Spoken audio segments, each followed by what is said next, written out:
تم ہوتے کون ہو؟ خود ہی جج، خود ہی عدالت لگا کر سزا دینے والے۔ ایک کثیر تعداد میں لوگوں کو نماز جنازہ نہیں آتی ہوگی، کٹ لگانے کا موقع چاہیے۔ دین ہمارا اتنا کمزور نہیں ہے کہ ان چیزوں سے خطرے میں پڑ جائے گا، تو تمہیں تو دین پھر نہ محرم کو دیکھ کر نظریں نیچی رکھنے کا حکم دیتا ہے۔ السلام علیکم جی، میرا نام ہے حمزہ طاہر۔ ناظرین، جس قوم کو لفظ اللہ ستاروں پہ تو لکھا ملے لیکن قرآن میں لکھا نہ ملے تو اسے کپڑوں پہ لفظ حلوہ لکھا آیت ہی لگے گا۔ جو قوم لفظ محمد صلی اللہ علیہ وسلم کو توے پہ پکتی روٹی پر سے تو دیکھ لے لیکن مجموعی احادیث میں لکھی محمد عربی صلی اللہ علیہ وآلہ وسلم کی احادیث نہ ملے تو پھر کپڑوں پہ لکھا لفظ حلوہ قرآنی آیت ہی لگے گا۔ قرآن پاک کو باعث برکت سمجھ کر گھر کی سب سے اونچی شیلف پہ لپیٹ کر رکھنے والی عوام جو سالہ سال قرآن کو کھول کر پڑھنے اور سمجھنے کی کوشش نہ کرے اسے لفظ حلوہ قرآنی آیت ہی لگے گا۔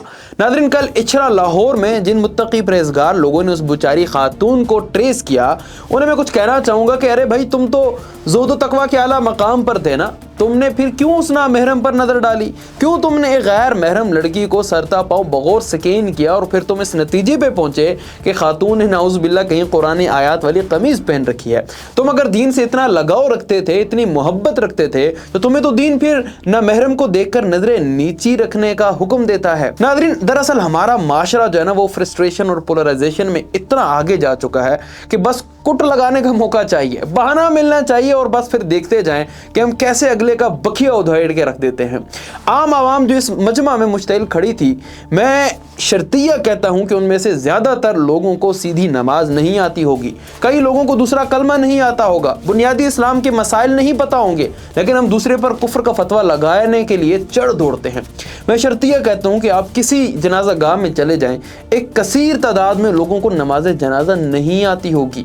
دور مت جائیں، جہاں بھی آپ اس وقت بیٹھے ہیں، جہاں بھی مجھے آپ سن پا رہے ہیں، اپنے ارد گرد والوں سے یہی نماز، یہی دوسرا کلمہ اور یہ جنازہ سن لیں، آپ کو لگ سمجھ جائے گی کہ کتنے پرسنٹ لوگوں کو صحیح کلمہ، صحیح نماز یا نماز جنازہ آتی ہے۔ ناظرین، ختم نبوت اور بلیسفیمی کے جتنے بھی کیسز آج دن تک پاکستان میں ہوئی ہیں، زیادہ تر کیسز ذاتی دشمنی کی بنیاد پر تھے۔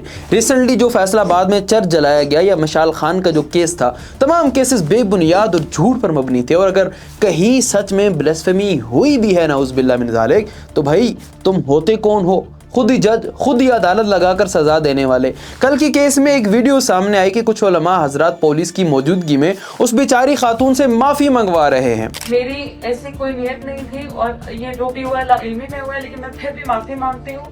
قرآن، سنت اور نعوذ باللہ ہم سوچ بھی نہیں سکتے مسلمان ہو کے کہ ہم گستاخی کریں گے یا گستاخی رسول کریں گے۔ ارے بھائی، معافی کس چیز کی؟ میں تو پولیس پہ حیران ہوں کہ وہ کس قانون اور کس ضابطے کے تحت اس خاتون سے معافی منگوا رہی ہے۔ میں تو سمجھتا ہوں کہ اسٹیٹ کی بہاف پہ پولیس کو اس خاتون سے معافی مانگنی چاہیے تھی کہ بے لگام فرقہ واریت، انتہا درجے شدت پسندی کو اسٹیٹ نے خود پنپنے دیا، اور بقول شاعر آج حالات کچھ اس طریقے سے بن چکے ہیں، جانے کب کون کسے مار دے کافر کہہ کے شہر کا شہر مسلمان ہوا پھرتا ہے۔